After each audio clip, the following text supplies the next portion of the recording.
It is the 2nd of February 2022, a beautiful Tuesday morning. Thank God it is a beautiful Wednesday morning. I beg your pardon. Thank God it's Wednesday and I'm glad to be here. My name is Esther Kalu. On the newspaper review, what we do is pretty simple. We look at the stories that have made the headlines, we bring it to you, and then we have a conversation about it. But today is an international day. Yes, the 2nd of February 2022 is an international day, World Wetlands Day.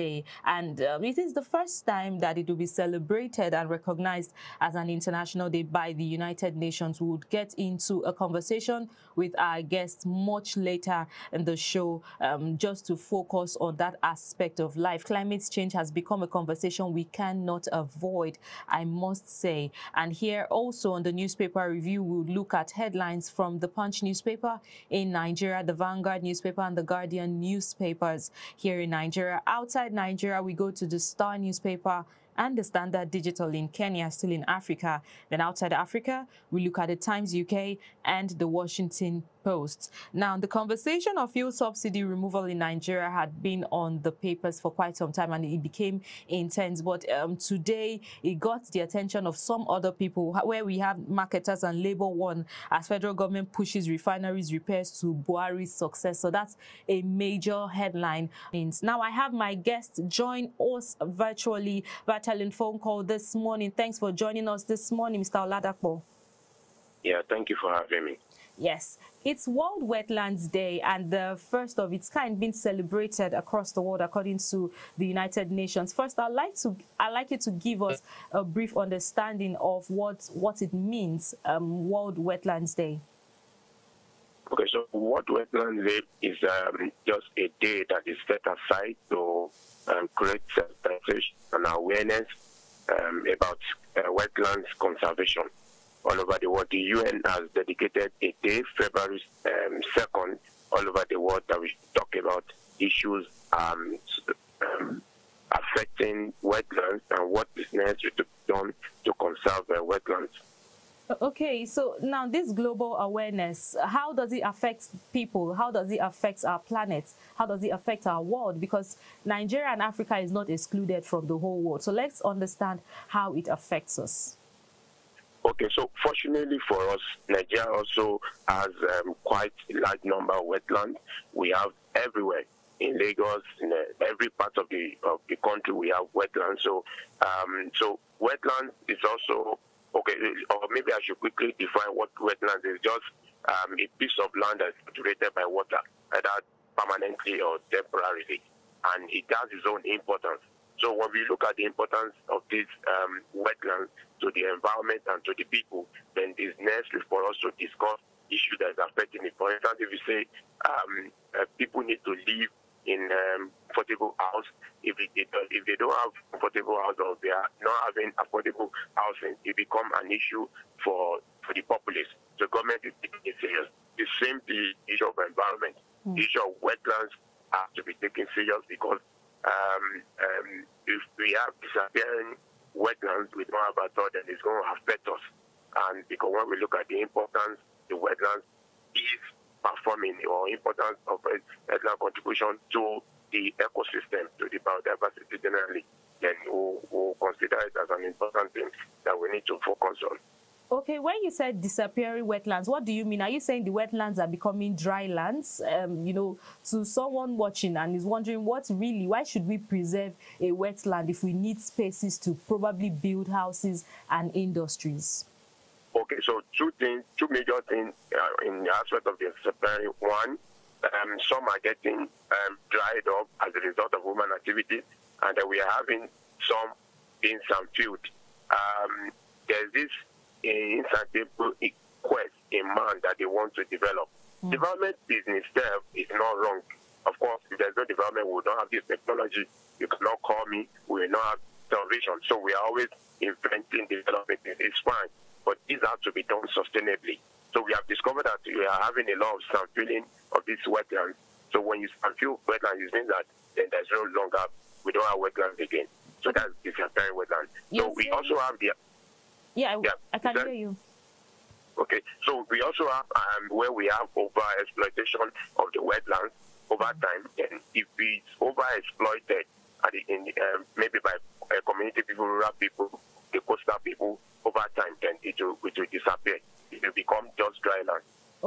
about the exploitation of these wetlands and human activities that affect them. So let's get to daily habits. We can start with cities and then move to rural areas. What are the daily habits that affect these wetlands? And if we don't preserve it, what are the likely effects? What are the issues that could come up if we don't preserve wetlands in Nigeria? Okay, so in city, the one that is very common is that sand filling or pollution. We are polluting it by dropping waste. We have some places that are considered as the place where they are turned to dumping ground. And so when we do that, when we pollute the water, we are killing the biodiversity, the living organism that we have in the wetlands. We are killing them. We are changing the form of the water. So when they become, when the water system becomes inhabitable for the living organism, is that they're going to migrate or they're going to die. So we lose them. So we lose the importance of that wetland to the community or to the general well-being of man. So that is in the city. Those are two major things that are happening in the city. We are just having people trying to develop buildings, especially developers. I don't know whether they get approval from government or not. You just discover that before you wake up, one wetland that's behind your house or that is around you, one skyscraper is already there, it's saturated everything. We are just developing unsustainably. Now, when it comes to the community or the rural areas, what they do more is more of exploitation, over-exploitation. In other words, there's a large dependency on the wetlands for their daily activities. Of course, you cannot totally blame them because that's where they get income for their feeding.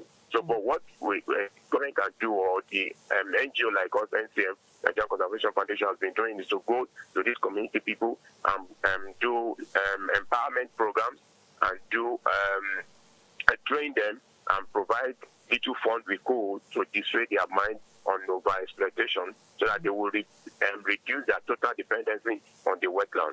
I heard you mention unsustainable developments. Can you give some light on that? What does that mean? Because when we say development, really, people expect something better to happen. So when you say it's unsustainable, are you saying that it is, going to affect another aspect of life? Okay, so a very good example is this. I have a piece of land. I want to build. I have my building put up, then I concretize everywhere, cemented everywhere.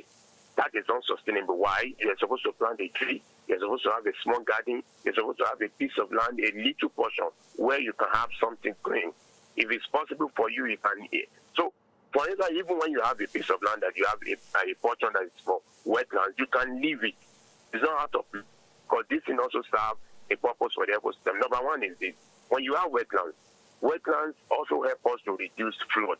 So a lot of time when we have an heavy downfall of rain, the wetland absorbs this water. So over time, gradually, it releases the water. So when you sound treated, it means that when there's heavy downpour, then we are exposed to erosion. So we are exposed to erosion. Erosion is going to destroy. See, one of the challenges we are having in Lekki is the cause of unsustainable development, because they did not give a thought to, how we did handle this water issue, so they're just campaigning, developing, and all that. Nobody cares about anything. So when we go ahead and do this, it's going to come back to us. Environment, we always find this level. We are the one that will suffer. The flood we are experiencing, is it the environment that is suffering? We are the one. People are getting displaced from their house. We are the one. So we also have a wetland that is serving as a convergence point for birds, especially the migratory birds. So people can come around and do what we call bird washing. So because usually you see a lot of birds and all the rest, kingfish and the likes, you can easily sight them at wetlands. So when we don't have wetlands again, it means that we don't have the birds to, for the, in fact, the therapeutic aspect of it for sightseeing alone is wonderful, because the science has discovered that just looking at doing bird washing can have you improve your health. As simple as that, you can imagine. You don't need to take drugs. Just watching birds fly around, enjoying their activities, can improve your health. So when you look at this importance in itself, is it not enough for us to conserve or to develop sustainably? How long do we want to continue to be destroying the environment recklessly, and then we think it is not get at us? It will definitely get at us. You took the word floods out of my mouth. I was going to ask if it's connected, has anything to do with flooding. Maybe because we are in the Harmattan season, it looks like something that we are not probably afraid of anymore. But let's move very quickly because of our time. How do we save our wetlands in Africa from disappearing? And the ones that have disappeared, is there any hope of recovering our wetlands? Okay, first and foremost is that let me start from the angle of individual. As an individual, what do you need to do? Thank God for social media these days. Join us to promote the message. Wetlands are not wasteland.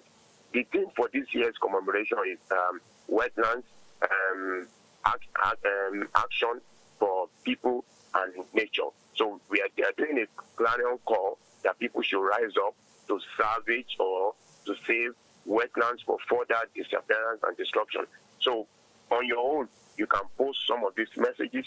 You can follow us on all our pages, NCF Nigeria One Word, where we have enough information about the wetlands, the importance, where you can also help us to share and do it. Then, if you have any organization that is talking about wetland conservation, you can team up with us, team up with them. If you have anybody who has money to give out funding for the wetland conservation, you can release your fund. So that's as an individual or corporate organization, what you can do. So what can you also do? When you see people that are transferring wetlands, of course, when you identify wetlands, you discover that they are transferring wetlands, you can raise an alarm, either to government or to NCF or to any other organization. We have LACEPA and all of them in Lagos State and every other state too have, and all over the place. You can raise an alarm, look at what this activity that is happening. Because if you keep quiet, it's also going to affect you. The importance is going to, you discover you no longer benefit from the importance of this wetland. So that's why you need to speak up. And then if you as an individual, you're part of the people that dump your refuse in the wetland, you think it's just a piece of land that's a waste, you need to stop it. We should find a way of doing proper waste management. We can do it. We have a lot of waste management organization and coordination the various state government all over Nigeria have put in place. Let's make use of it. Yeah. So don't let us continue to be dumping our refuse in this wetland. And then those who are engaging in other activities of exploitation and trying to destroy, some don't even care. So can go to any length as long as they have their way. Let's have a rethink. Because when we destroy our environment, we cannot have another planet to go to. Thank you so much, Mr. Oladapo, for enlightening us and telling us how to care for environment, especially here in Nigeria and in Africa. Thank you for joining us this morning. Thank you for having me. We hope that your message is well received and changes are seen across Africa. Thank you so much and do have a great day ahead. And you too. Bye. I have a message in connection with the wetlands, just a video for you to watch. Stay tuned. These amazing places on our planet, these amazing places with life on Earth, from flood protection to filtering wastewater to tackling climate change. Wetlands are important for human health and for our well-being. And that's why I'm so pleased that in 2021, the UN General Assembly designated the 2nd of February as a World Wetlands Day. When we protect and when we use wisely and when we restore wetlands, we safeguard what matters most because 4 billion people rely on the services that wetlands provide. This is a UN decade of ecosystem restoration. This is a decade of action. So let's use World Wetlands Day as a chance to reset our relationship with these critical and unbelievably beautiful ecosystems for the benefit of people and planet. Much as we can take on the Washington Post and on the newspaper review this morning. Thank you so much for joining us. If you are just joining us, you can catch up the conversation, especially about the International Day on our social media platform on YouTube at High Impact TV. You can follow us across our social media platforms at High Impact TV and High Impact TV UK and news around the globe on the score. I'm Esther Kalu, and don't forget some details of the news that you have seen this morning on the newspaper review. We'll come back to you at 3 p.m. and 9 p.m. with more stories for you to look out for. Till I see you again, do stay safe. Bye-bye.